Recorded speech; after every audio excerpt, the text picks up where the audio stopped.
Bon, bonjour à tous. Alors, je vais vous parler du coup de la gestion de projets Big Data. Alors, je m'appelle Pierrick Boitel, donc moi je suis déjà diplômé depuis septembre du coup. Donc j'étais en fouille de données étonnamment. Au milieu, charlie.boîte.eu, c'est mon microblog où je poste pas mal de liens, si son accent intéresse, et notamment pas mal sur le Big Data. Et Affinitech, du coup, c'est la boîte où j'ai effectué mon TN10 et où je travaille actuellement, qui est une boîte de conseil en Big Data, qui est toute petite puisqu'on n'est que 5 pour l'instant. Alors, pourquoi parler de ça? Je trouve qu'aujourd'hui on parle beaucoup de Big Data, tout le monde voit vaguement ce que c'est, genre on parle des 3V, on parle d'avalanche de données, on parle de toutes les possibilités, mais on parle très peu en fait de comment on fait, quels sont les outils, quelles sont les techniques derrière, et je trouve que c'est un truc que j'aurais beaucoup aimé voir quand j'étais à l'UTC. Et du coup mon but là c'est vraiment de voir à pas quelles vont être toutes les étapes, tous les outils et toutes les compétences pour réaliser un projet Big Data. Donc on verra qu'il y a 5 étapes, on va voir ça. Sachant qu'en outils, je m'appuie énormément sur les outils du cloud, puisque c'est quand on a besoin de louer un cluster qui a 10 machines de 50 Go, on ne trouve pas ça sous pas d'apport, donc en général on va les louer. Et moi je vais parler des outils Google parce que c'est les outils que j'utilise au quotidien, mais bon, ça aurait pu être les outils Microsoft, ça aurait pu être les outils Amazon. Donc, un projet Big Data en général c'est 5 grandes étapes, donc pas toujours toutes, ça peut être de 1 à 2 étapes, voire les 5, voire une seule étape, donc ça va vraiment dépendre.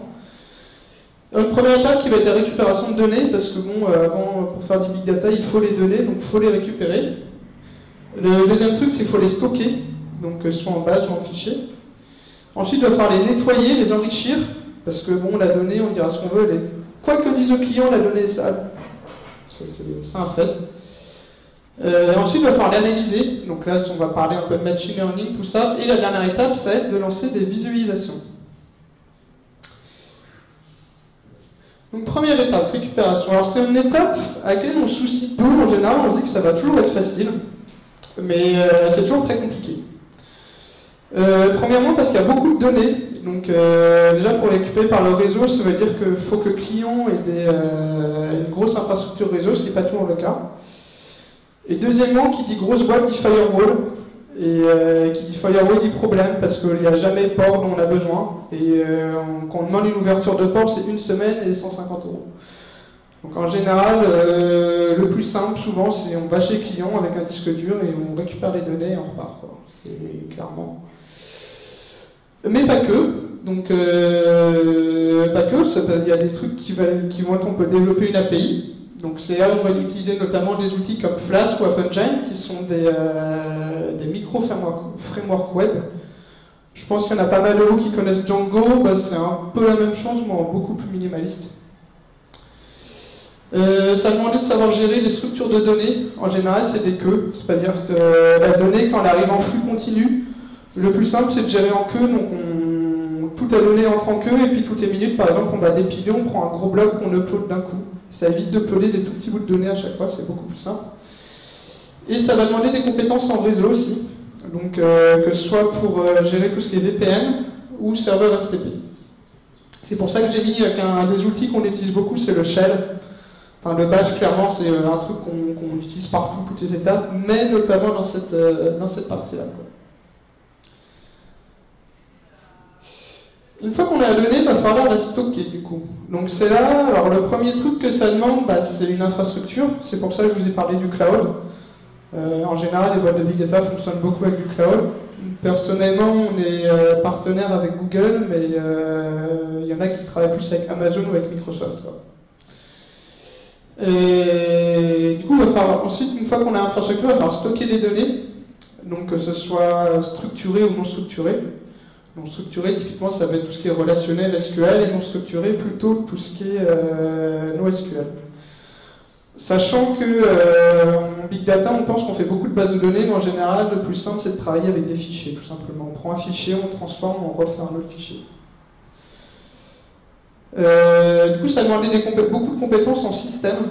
Donc système, administration système, parce qu'il faut arriver à monter les outils, il faut arriver à les faire communiquer entre eux. Genre quand on a 10 ordinateurs, il faut qu'ils arrivent tous à communiquer entre eux facilement.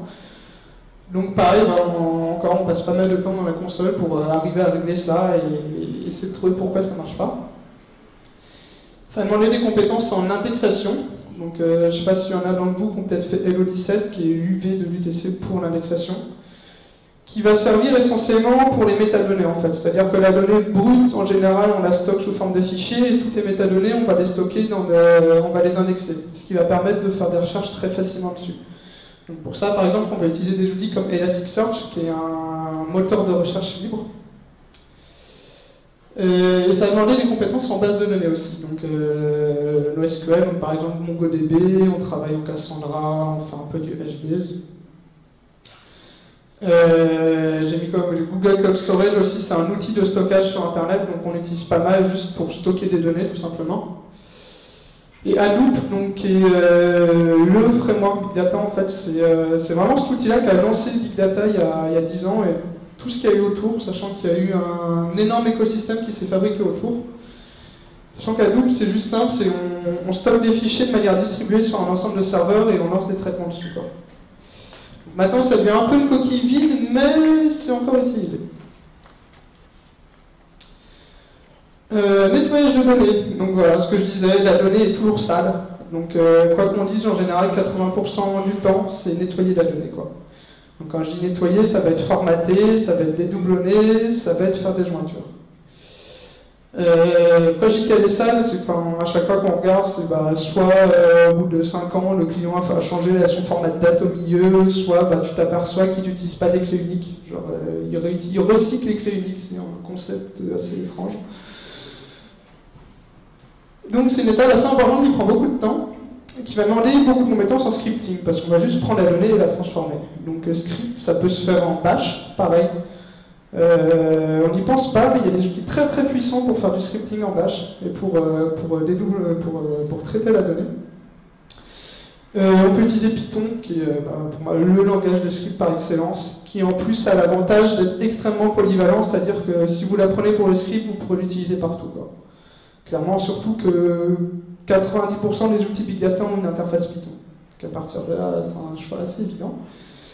On peut utiliser Pig, c'est le petit cochon en bas qui permet de lancer des traitements sur du Hadoop en fait, qui a son langage particulier, on aime ou on n'aime pas. Et le dernier né dans les outils Big Data, donc ça va être Spark, qui est vraiment un outil qui explose à fond. C'est des gens qui se sont dit, aujourd'hui on a beaucoup de RAM, c'est très facile à louer. Du coup, tout ce qu'on va faire, c'est juste mettre toute la donnée en RAM et la traiter après. Donc c'est assez puissant. Et c'est vraiment un truc, en un an, c'est l'outil qui a le plus évolué et qui a le plus gros écosystème aujourd'hui. Donc s'il y en a que ça intéresse, je vous conseille de regarder plutôt là-dessus. On va passer ensuite à l'analyse des données, donc qui est la partie la plus intéressante. Enfin, c'est là où vraiment on va pouvoir essayer de trouver, faire parler la donnée, quoi. Mais où on ne pourra jamais passer autant de temps qu'on le voudrait, malheureusement. Sachant qu'il y a deux types principaux d'analyse de données. Le premier, ça va être regroupement, c'est-à-dire faire des group by, tout simplement. Ça paraît tout simple, mais quand on a plusieurs gigas de données, un simple group by, c'est déjà beaucoup. Et ensuite, tout ce qui est machine learning, donc apprentissage automatique. Donc ça, c'est typiquement la filière fouille de données où on apprend beaucoup à en faire. Sachant qu'en général, on pense toujours à des trucs très complexes. Enfin, je sais que dans mes UVL UTC, justement, on voyait des algorithmes assez puissants, on comprenait bien comment ça marche. En fait, on lance toujours des trucs assez simples et il n'y a pas besoin de s'y connaître énormément pour arriver à faire parler de la donnée, quoi.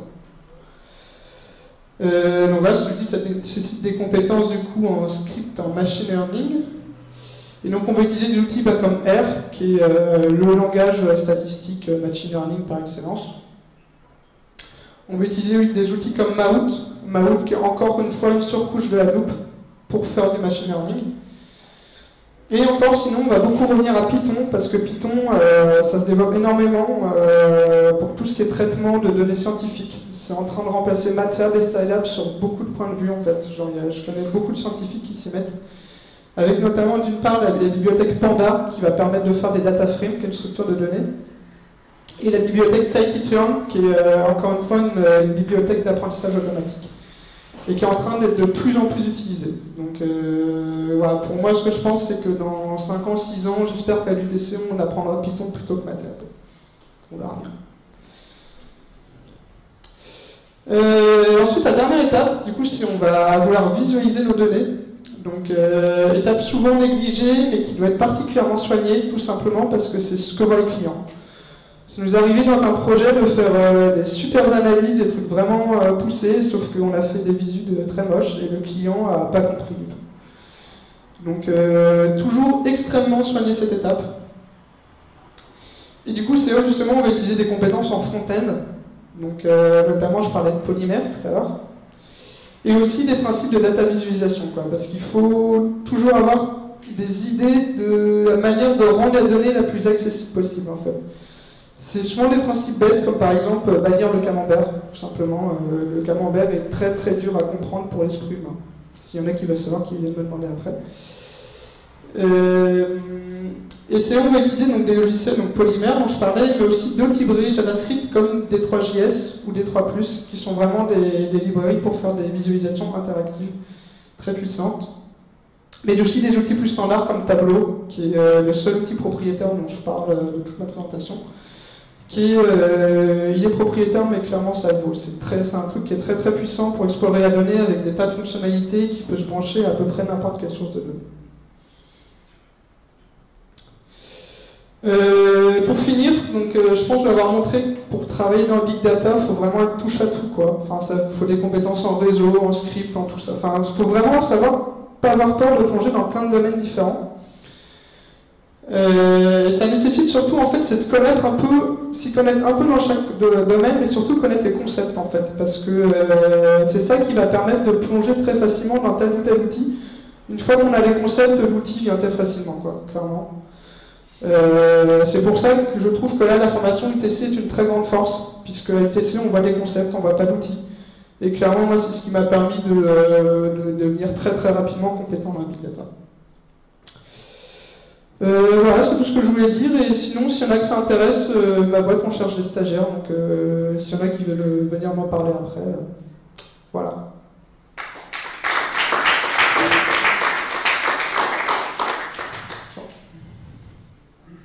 Des questions? Tu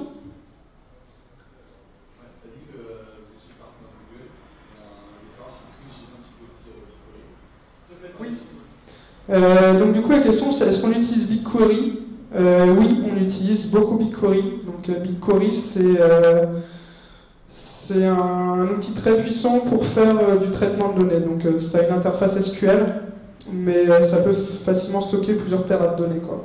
Donc disons que ça permet de s'affranchir du fait d'avoir une infrastructure. C'est un outil qui est directement offert par Google. Et du coup, c'est très pratique. Parce que tu n'as pas à monter toi-même ta plateforme et tout ça, quoi. Voilà, comme tu dis, comme c'est sur Google, disons qu'ils maîtrisent le hardware et le software en même temps. Et donc, quand on maîtrise les deux en même temps, c'est là où on peut faire les meilleures optimisations. Clairement, quoi.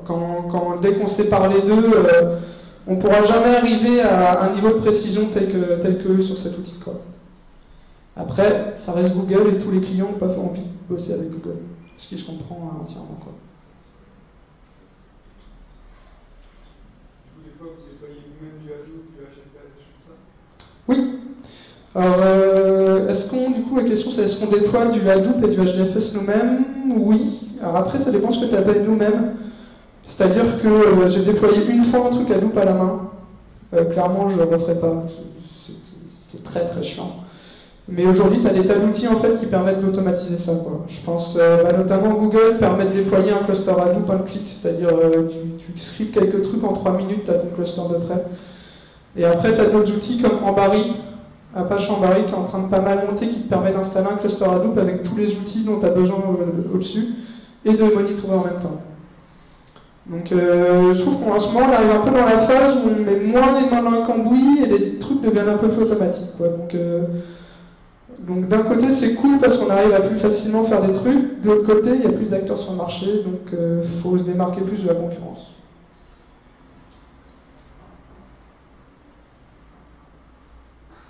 C'est tout? Bon. Merci beaucoup.